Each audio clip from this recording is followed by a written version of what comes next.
Sari-saring kwento at komento. Doc Ron versus grade 1 graduate manghihilot palagutok.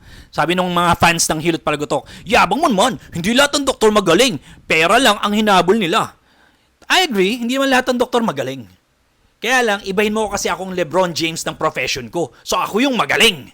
I agree na hindi lahat ng doktor magaling. In fact, mukhang pera nga yung karamihan. Pero ibahin mo kasi akong LeBron James ng profession ko. Ako ang pinakamagaling sa larangan na to parating sa profession ko. So doon ka nagkamali, boy. Sabi niya, loko, paramihan na lang kayo ng nagamot. Eh di mas marami sa akin. Bobon puta. I've been doing this since 1999. Kailan lang ba sumilpot? Yung hilot palagutok na yan. Si 3M Pizza Massage. Kailan lang sumipot yan? Nung pandemic?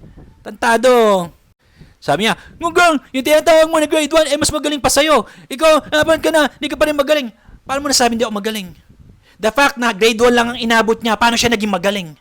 The fact na pag-aaral nga niya, hindi niya paghusay, paano siya naging magaling? If you're going by your logic, paano siya naging magaling? Pag-aaral nga niya, hindi niya naipasa eh. Manggamot pa na ibang tao? Tantado. Sabi niya, grade 1 ka naman sa palalain mo, grade 1, naturuin ka pa naman doktor, pero whatever. All accusations, bading-dong motherfucker. Kahit pag grade 1, kung mas magaling sa'yo, yun nga problema eh, grade 1 na tapos, di pa magaling eh. Wala naman alam doktor sa buto, pag may dislocate semento agad, ha? Wala alam ang doktor sa buto? Tantado, paano mo nasabi? Sino nagsabi sa'yo? Bobo nito? Mas may tiwala ka pa sa hilot palagutok? Malamang kasi hampas lupa ka. So mas nagagravitate ka do sa tao na ka-level mo.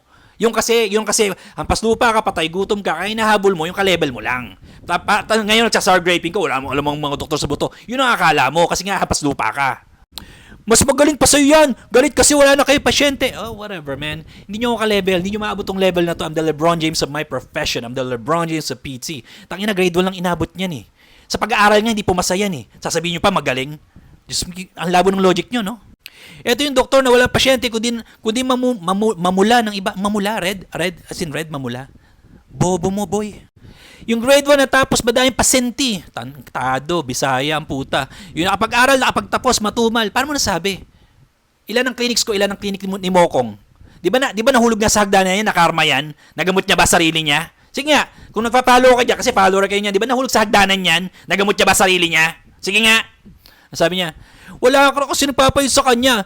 Wala mo talaga nagpapayod sa akin kasi hindi ako nung hihilot eh. Bobo mo. Ano yun? Ito lang, same na, kaya daming dada kasi sake, anong sake? Yung drink ng hapon, sake. Wala nagpapahilot. Tantado, go fuck yourself. You're a stupid bitch-ass Pinoy motherfucker. Gusto nyo mag-gravitate sa grade 1 kasi ka-level nyo, kasi ang pastupa kayo, patay gutom kayo. Be my guest, go fuck off.